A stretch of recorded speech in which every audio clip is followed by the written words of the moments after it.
In this episode, we're going to talk about the number one fear of all car dealers. We have Charles joining us again for this episode where we're going to talk about the top fear of car dealers everywhere and how to deal with it.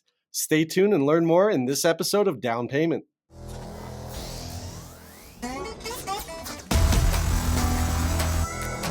Welcome to Down Payment, the podcast for used car dealers.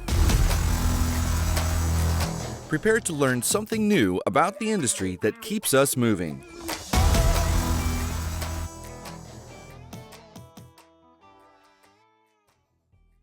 Check out all our podcast content on our social media channels. We are at Down Payment Podcast on YouTube, Down Payment Podcast on Instagram, and Down Payment Pod on X.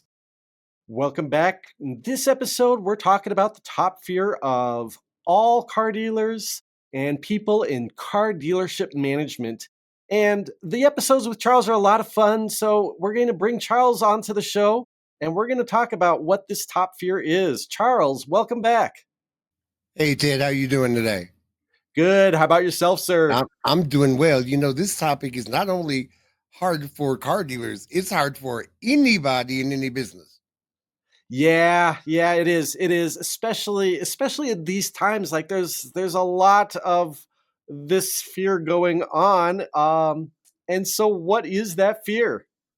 Oh, change. Change is difficult to do.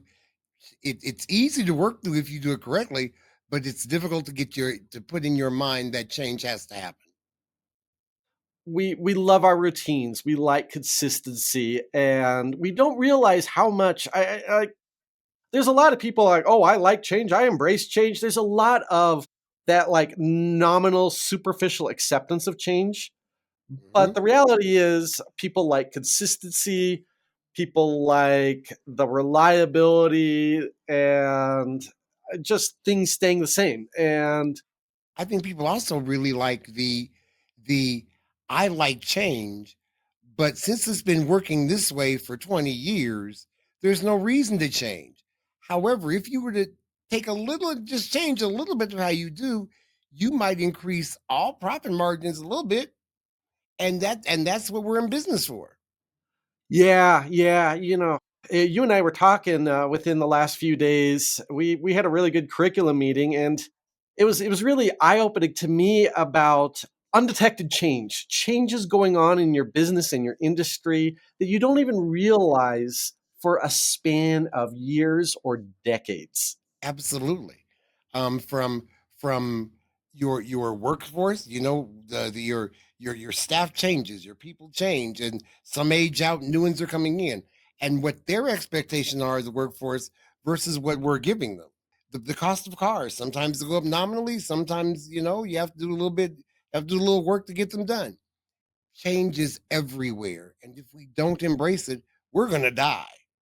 It's important to capture all the change going on, and you don't know what you don't know until it could potentially be years or decades later and you realize, oh wow, there's been a lot of change going on and I literally didn't detect it. Or I did detect some of it, but I didn't do anything to correct it.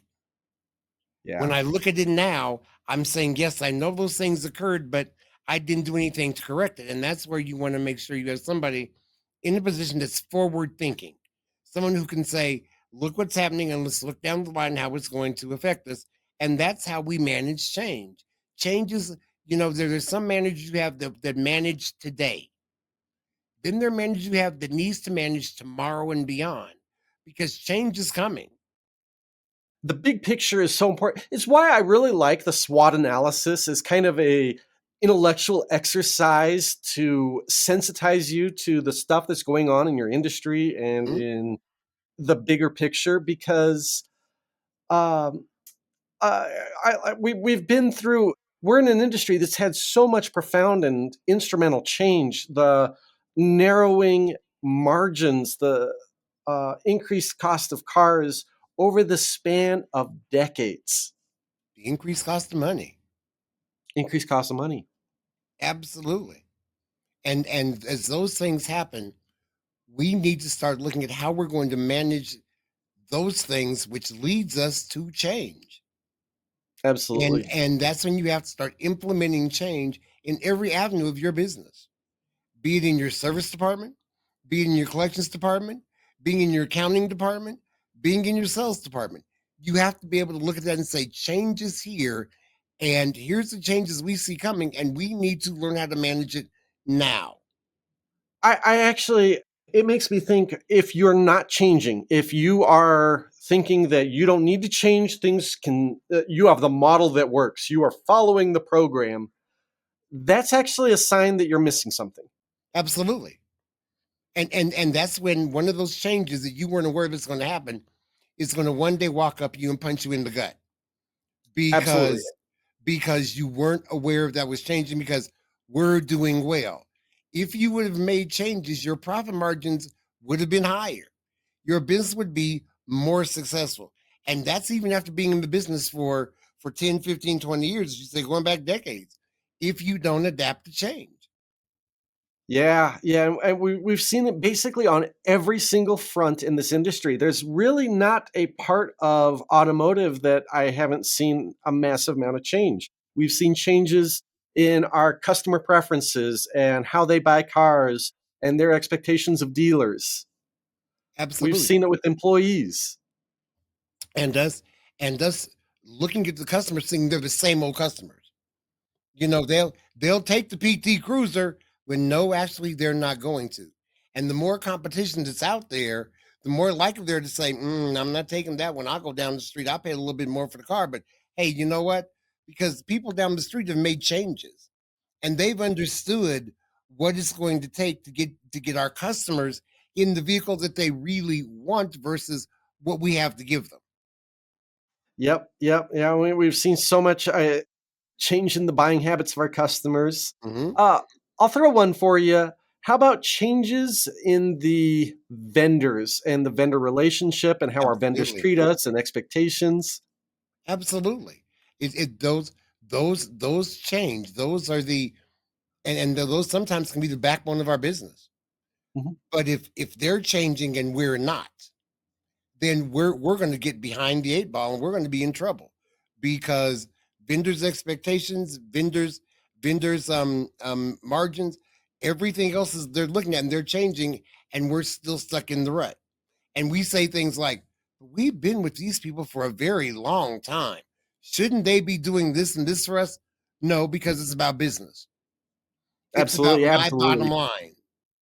And so if everyone around you's changing and you are not, then you need to take a real good look at what you're doing from hiring to servicing to sales to the lady or so whoever sits in the front door when they first walk in to say, hey, how you doing? Welcome to. You better take a look at that. So I want to jump on one point or one thing you brought up because it's something that I think uh, you don't see very many used car dealers that are really good at or real forward thinking on the service front. Mhm. And I think that is going to really hurt the industry until we get really innovative people that can figure out how to service the inventory that we're going to be getting in the next 20, 5, And 10, 15, 20 and you know years. what? If you could, it wasn't that long ago that somebody could wrench an engine. They could work on that engine. You know, they could hear it. They knew what was going on. They could fix it. It's not that way anymore, and the cost is going to be outrageous. So you know, if you want to put more money into it after the sale, that's one thing. But finding somebody who is able to work on the newer cars, able to fix the newer cars at a cost that's not going to put you way behind for labor, you need to look at how that change is going and what you're doing to your service departments. Yeah, yeah.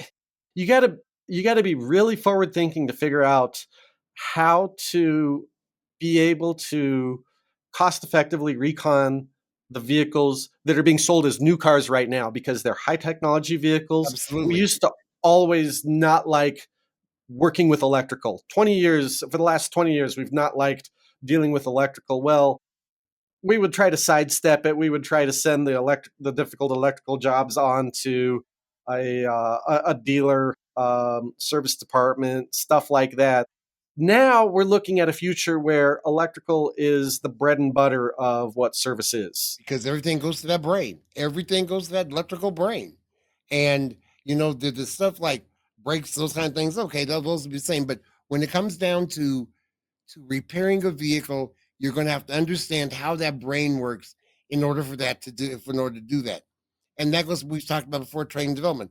Maybe you need to send your techs to a class somewhere to further their education rather than saying, you know what, I think this will work.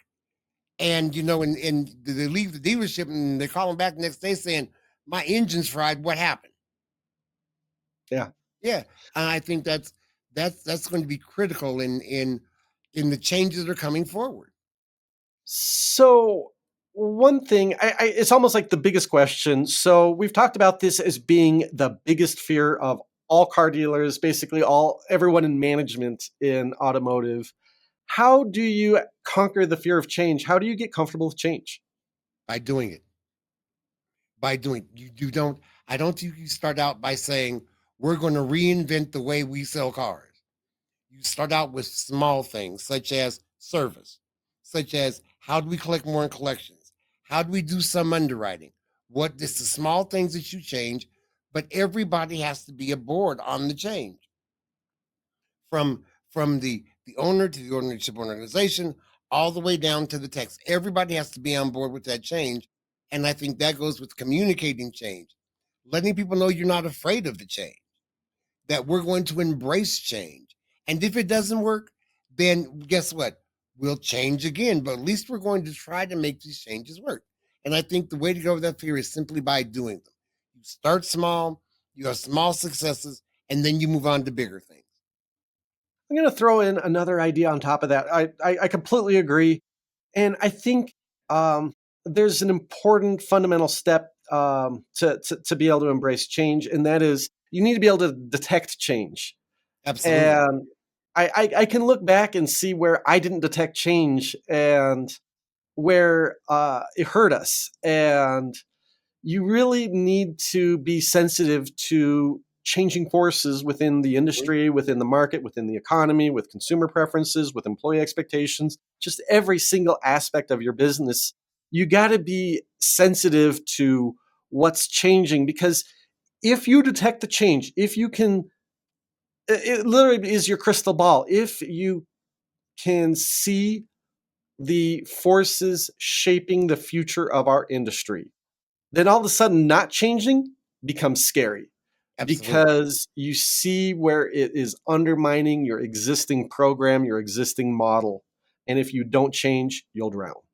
And I think that everyone in the culture, everyone in the organization needs to be somewhat forward thinking, needs to be looking at trends that are coming or things that have happened that you say, this is very different. We need to start looking at A, B, C, and D because that's how you start looking forward. That's how you start making changes going forward, is because you're observant of what's going on around you.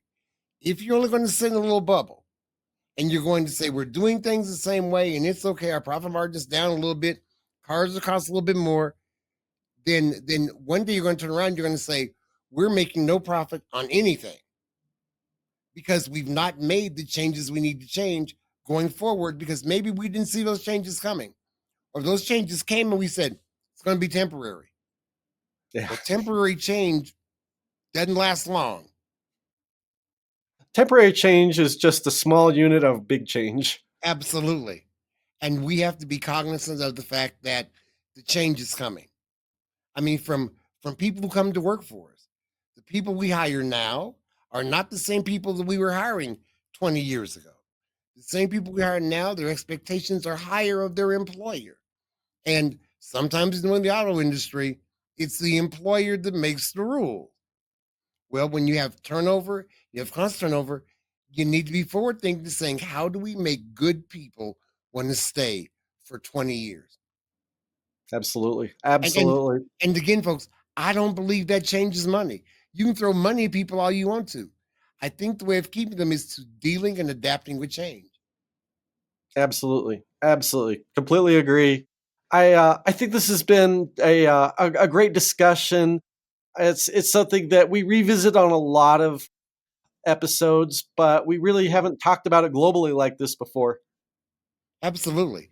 And again, that's where we have to change. We have to start, because I think you're going to see a lot of intertwining now as you start getting involved deeper and deeper in your business of change versus management versus longevity versus profit line. You're going to start seeing a lot of things intertwine. And the more you look into it, the better it's going to be for you to increase the profit margins, to make more money. Because listen, that's why we're all in business. Absolutely, absolutely.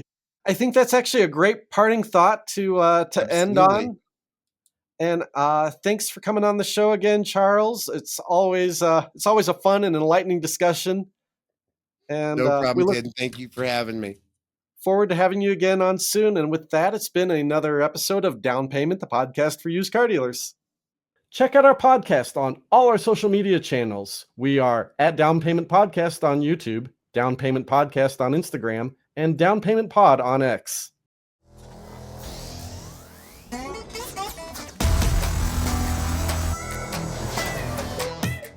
Thank you for listening.